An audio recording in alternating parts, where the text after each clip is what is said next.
Melody, how long have you been with us? 29 years, is it? David Langston leaned back in his leather chair, his voice unnervingly casual. That's quite an accomplishment.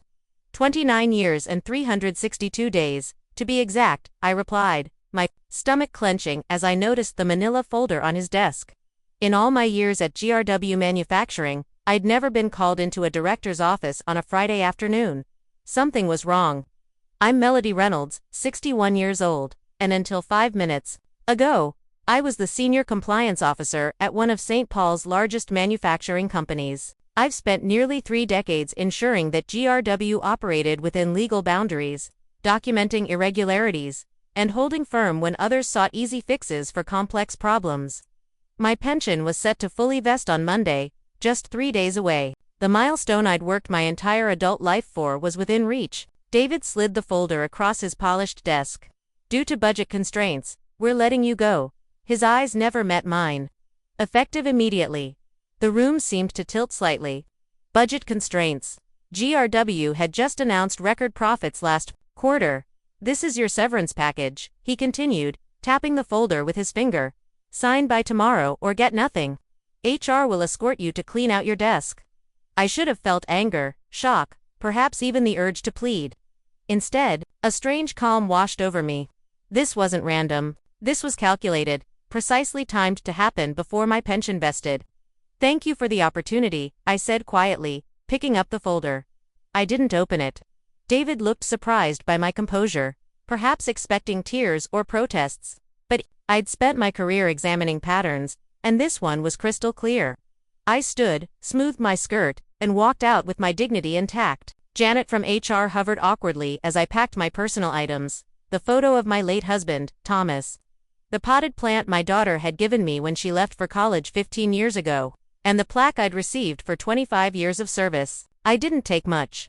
Most of what mattered couldn't fit in a cardboard box. I'm so sorry, Melody, Janet whispered, glancing nervously toward the security guard waiting to escort me out. This isn't right. It is what it is, I replied, but inside, I knew better. This wasn't just wrong. It was potentially illegal. For the past 4 years, I'd been meticulously documenting financial irregularities that had accelerated since David joined the company. I'd sent detailed memos up the chain, flagged suspicious patterns, and even presented evidence of backdated reports. All of it had been dismissed, buried, or returned with instructions to focus on more pressing matters. As I walked through the lobby one last time, the security guard awkwardly held the door. Have a good weekend, Mrs. Reynolds, he said, clearly uncomfortable with his role in this charade. I nodded politely. I believe I will. The drive home felt surreal. 29 years of dedication ended with a manila folder and a cardboard box. The April rain tapped against my windshield as I navigated the familiar streets of St. Paul, Minnesota, past the cathedral where Thomas and I had married, beyond the school where our daughter had graduated, toward the modest home I'd maintained on my own since becoming a widow 12 years ago. I thought about the sacrifices I'd made for GRW, the missed recitals during those early years when I worked late to earn my promotions, the family vacations cut short when compliance emergencies arose, the countless evenings spent reviewing documentation that nobody else had the patience to examine. I'd given the company my prime years, believing in the security my pension would eventually provide. When I pulled into my driveway, I sat quietly for a moment, allowing myself to feel the weight of what had happened. David Langston had been with the company just 6 months. He'd arrived with a reputation for streamlining operations, which typically meant cutting costs at any price. I'd known we would eventually clash when I refused to certify compliance on his latest cost-cutting initiative, a measure that skirted several regulatory requirements. What I hadn't anticipated was how quickly and ruthlessly he would move to eliminate me. Inside, I made myself tea and sat at my kitchen table, finally opening the severance package. The terms were insulting: 3 months' salary in exchange for waiving all rights to future claims against the company. No pension, no health care continuation, no acknowledgement of nearly 3 decades of service. Just a check and a legal trap designed to silence me. The document required my signature by 5 p.m. tomorrow. They were counting on fear and desperation to make me sign quickly, without consulting anyone. This wasn't standard practice. It was a targeted effort to rob me of what I'd earned. I set the papers aside and walked to my home office where I kept my personal records. Behind a row of family photo albums sat a fireproof lockbox, my insurance policy. For 4 years, I'd been bringing home copies of troubling financial documents, keeping detailed notes of conversations, and saving emails that outlined patterns of misconduct. Not because I planned to use them, but because my professional instincts told me something wasn't right. I opened the box and reviewed its contents: loan applications with falsified data, quarterly reports with manipulated figures, emails instructing staff to backdate quality control certifications. It was all there, over 1,000 pages of evidence showing systematic fraud that had accelerated under David's direction. I'd reported every issue through proper channels, only to be ignored or sidelined. I reached for my phone, scrolling to a contact I hadn't called in years.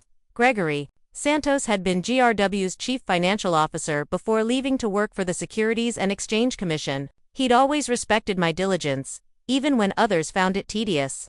It's time, I thought, as my finger hovered over his name. The next morning, I woke with purpose. After speaking with Gregory for nearly 2 hours the previous evening, I had a clear path forward. I dressed carefully in the navy suit I reserved for important meetings, as if preparing for battle. In a way, Gregory had listened intently as I outlined the situation and described the documentation I'd collected. His response was measured but resolute. This isn't just wrongful termination, Melody. Based on what you're describing, GRW could be facing serious securities violations. The timing with your pension, that's just the tip of the iceberg. He explained the whistleblower protections available through the SEC and arranged for me to meet with his team on Monday morning. Don't sign anything, he cautioned, and secure those documents somewhere safe. I spent Saturday morning making copies of everything, organizing the evidence chronologically, and preparing a detailed index. The work kept my mind focused, preventing the anger and hurt from overwhelming me. By noon, I had 3 identical packages ready, one for the SEC, one for my personal records, and one that would serve as leverage if needed. My phone rang several times throughout the day. Janet from HR, David Langston, even the company's general counsel. I let each call go to voicemail, listening to their increasingly urgent messages. Melody, we need that paperwork signed today. David's voice was tense. I can come by and pick it up if that helps. The legal counsel was more direct. Ms. Reynolds, it's imperative we receive your signed agreement before close of business. Failure to comply could jeopardize your severance package entirely. Their desperation confirmed what I already suspected. They knew they were vulnerable and wanted my silence secured before the weekend ended. At 4:30 p.m., my doorbell rang. Through the peephole, I could see David standing on my porch, his expensive suit looking out of place in my modest neighborhood. I didn't answer. Melody, I know you're in there, he called through the door. This is ridiculous. Just sign the papers and we can all move on. I watched silently as he eventually placed an envelope in my mailbox and returned to his luxury sedan. Only then did I retrieve it. Another copy of the same agreement, with a handwritten note, final opportunity. Signed by 9 a.m. Monday. That evening, my daughter called for our weekly chat. Elizabeth was concerned by the strange tone in my voice. Mom, what's going on? You sound different. I considered downplaying the situation, but decided against it. Elizabeth deserved the truth. I was terminated yesterday, I said simply. What? But you're just days away from your full pension. They can't do that. They did, I replied. But, don't worry, I'm handling it. Do you need me to come home? I can be on a flight from Denver tomorrow. No, sweetheart, stay put, I've got this covered. After we hung up, I sat in my living room as darkness fell, thinking about Monday's meeting with the SEC. For years, I'd tried to address these issues internally, believing in the system and the company's integrity. I'd been loyal, discreet, and professional, even when I suspected serious wrongdoing. But GRW had made its choice, and now I would make mine. I would not be signing their agreement. I would not be silenced. And most importantly, I would not let them discard 3 decades of my life without consequence. Monday couldn't come soon enough. Monday morning arrived with a clarity I hadn't felt in years. I dressed carefully, placed my documentation in a secure briefcase, and drove downtown to the federal building where Gregory had arranged our meeting. The weight of what I was about to do sat heavily on my shoulders, but there was also a sense of rightness to it all. The SEC offices were understated but imposing, all glass partitions and hushed conversations. Gregory met me in the lobby, his familiar face lined with more years but still carrying the sharp intelligence I remembered. "Melody," he said warmly, shaking my hand. "I wish we were meeting under better circumstances." "It's good to see you, Gregory," I replied. "Thank you for taking this seriously." He led me to a conference room where two other investigators waited, Angela Brennan, a senior enforcement attorney, and James Weston, a forensic accountant. Both greeted me with professional courtesy. "Mrs. Reynolds," Angela began, "before we start, I want to confirm that you understand the process we're initiating today. Once you share this information with us, an investigation becomes official. There's no turning back." I nodded. "I understand completely." For the next 3 hours, I walked them through my documentation. The irregular financial reporting I'd first noticed 4 years ago when shipments didn't match invoices. The quality control certifications that had been backdated after products had already been shipped. The pattern of revenue manipulation that had intensified in recent quarters, particularly after David Langston's arrival. James examined the financial documents with growing concern. "These discrepancies aren't small," he noted. "The company has been systematically overstating revenues by at least 18% for the past 2 years. That's securities fraud." "And you reported these issues internally?" Angela asked multiple times. I confirmed, showing them copies of my memos and emails. Each time, I was told the issues were being addressed or that I was misinterpreting the data. When David joined 6 months ago, my concerns started being rerouted to his office, where they disappeared entirely. Gregory leaned forward. "And you believe your termination was directly related to these reports?" "Without question. The timing, 3 days before my pension vested, makes it obvious. But more than that, I had recently flagged several major issues with David's latest cost-cutting initiative. He needed me gone before I could escalate further." As our meeting concluded, Angela outlined the next steps. "We'll need your formal statement, then we'll begin our investigation, which typically remains confidential until we determine whether enforcement action is warranted." "How long will that take?" I asked. "It varies," she replied, "but given the documentation you've provided and the clear pattern of misconduct, we may move quickly on this one." I hadn't even returned home when my phone rang. It was Janet from HR, her voice trembling. "Melody, something's happening. The board just called an emergency meeting. David's been locked in his office all morning, and there are rumors about SEC investigators contacting our general counsel." So it had begun, faster than I'd anticipated.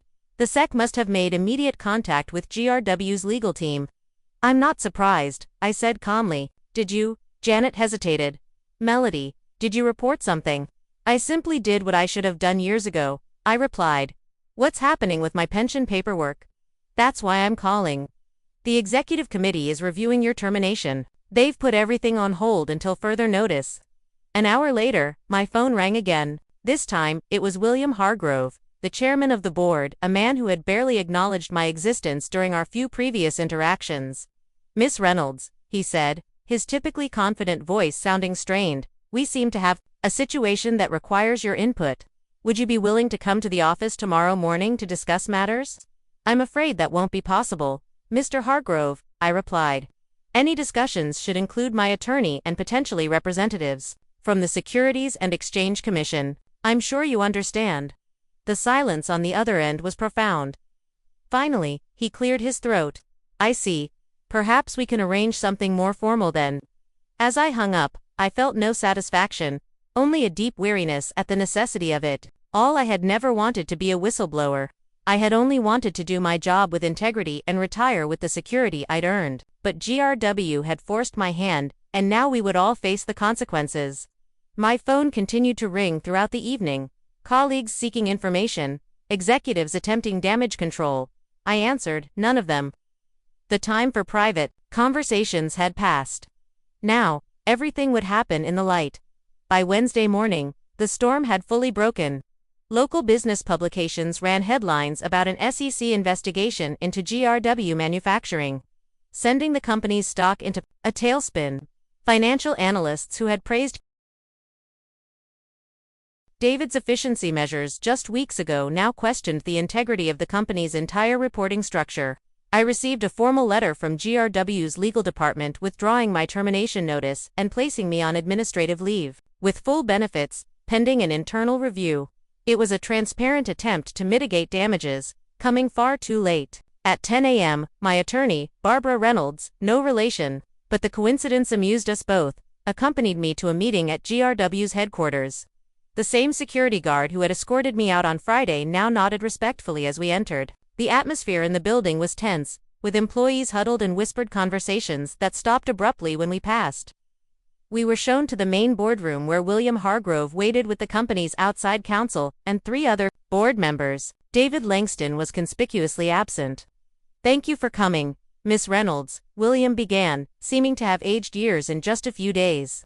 "We've initiated a comprehensive internal investigation into the concerns you've raised." Barbara spoke before I could respond. "Let's be clear about something, Mr. Hargrove. Ms. Reynolds didn't suddenly raise these concerns after her termination.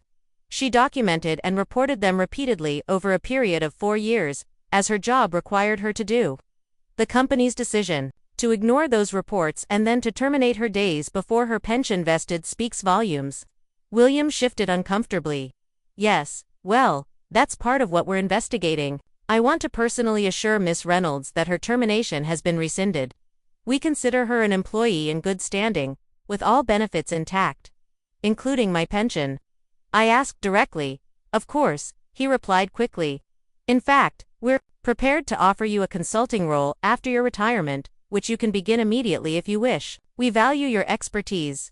"My client isn't making any decisions today," Barbara interrupted. "And any discussion about future arrangements should be preceded by a full accounting of how her previous concerns were suppressed." The meeting continued for another hour, with the board members attempting to distance themselves from both David's actions and the financial irregularities I documented. They painted themselves as victims of misinformation, expressing shock and disappointment at the apparent misconduct. I remained mostly silent, letting Barbara handle the legal maneuvering while I observed their body language. These were people I'd worked alongside for years, yet they'd never really noticed me. Now, they couldn't look away. Their expressions, a mix of fear and newfound respect. As we prepared to leave, William made one final appeal. "Melody, we're hoping you might consider speaking with the SEC investigators about the corrective actions we're taking. Your support would be invaluable." I looked at him directly for the first time. "Mr. Hargrove, I've spent 29 years dedicated to this company's compliance. During that time, I filed 47 major reports documenting serious irregularities. I sent 16 memos specifically addressing the issues now under investigation. I requested 9 meetings with executive leadership to discuss these concerns, of which only 2 were granted, and neither resulted in action. At what point in that history did I have your support?" The room fell silent. "I'll cooperate fully with both the internal investigation and the SEC," I continued. "But I'll be speaking only to the facts, as I always have. Whether those facts support or damage GRW will depend entirely on what you do next, not what you say in this room." As Barbara and I walked out, she whispered, "That was perfectly stated." It wasn't until we reached the parking lot that I allowed myself a deep breath. The adrenaline that had carried me through the confrontation began to fade, leaving me drained, but clear-headed. This wasn't victory, not yet. It was merely the beginning of accountability. "What happens now?" I asked Barbara as we stood beside our cars. "Now," she smiled slightly, "now they scramble to save what they can while the investigation continues. But make no mistake, Melody, they're terrified of you." I shook my head. "They're not terrified of me. They're terrified of the truth. There's a difference." Barbara nodded thoughtfully. "There is indeed, and that difference is why you'll win this, regardless of how it plays out." As I drove home, I wondered what Thomas would have thought of all this. My late husband had always encouraged my meticulous nature, even when others found it frustrating. "Your attention to detail isn't a quirk, Melody," he'd say. "It's a superpower." Perhaps he'd been right all along. By Friday, exactly 1 week after my termination, the story had evolved into a full-blown corporate scandal. The SEC had issued formal requests for information from GRW, and an internal memo from William Hargrove announced David Langston's immediate suspension pending investigation. The company's stock had dropped nearly 30%, triggering concerns from major investors and partners. I was no longer just Melody Reynolds, overlooked compliance officer. Business journals now referred to me as a whistleblower and the woman who exposed GRW. The sudden attention was uncomfortable, but I remained focused on the process. working closely with the SEC investigators who now had offices set up in a separate building near GRW's headquarters. The evidence I'd provided had opened many doors, but the investigation was revealing even more troubling patterns. Gregory called to update me on their progress. "Melody, it's worse than we thought," he said, his voice grave. "The financial manipulation goes back at least 5 years, predating Langston. He accelerated it, but he didn't start it." "I suspected as much," I replied. "There were irregularities I couldn't fully document because I couldn't access certain executive-level reports." "Well, we can access them now," Gregory continued. "And they tell a story of systematic fraud designed to inflate the company's value. The board is claiming ignorance, but at least 3 members had to have known. They signed off on key transactions." This news should have vindicated me, but instead, it left me feeling hollow. The company I dedicated my life to had been corrupted, at levels even I hadn't fully comprehended. The people I trusted with my concerns had been actively participating in the very fraud I was reporting. That afternoon, I received a call from Elizabeth. Her voice was tight with anger. "Mom, have you seen the news? They're trying to discredit you." I hadn't. I'd been avoiding media coverage, focusing instead on the official proceedings. "What are they saying?" I asked calmly. "That GRW executive Langston gave an interview claiming you had performance issues and were bitter about being passed over for promotion. He's making it sound like you're retaliating because of personal grievances." I wasn't surprised. It was a predictable defense strategy. Attack the whistleblower's credibility rather than address the allegations. "It doesn't matter, Elizabeth," I assured her. "The evidence speaks for itself. My performance reviews have been exemplary for 29 years. They can't rewrite that history now." But David was trying to do exactly that. By that evening, several news outlets had picked up his narrative, questioning my motives and suggesting I had manipulated documentation to frame him. It was a desperate move from a desperate man, but it still stung to see my integrity questioned so publicly. Barbara called immediately. "Don't respond to any of it," she advised. "The SEC will issue a statement tomorrow clarifying your whistleblower status and the credibility of your evidence. Let the official channels handle this." I wasn't planning to respond, I told her. But I am going to do something else. The next morning, I drove to my local bank and asked to speak with the manager, Tracy Ferguson.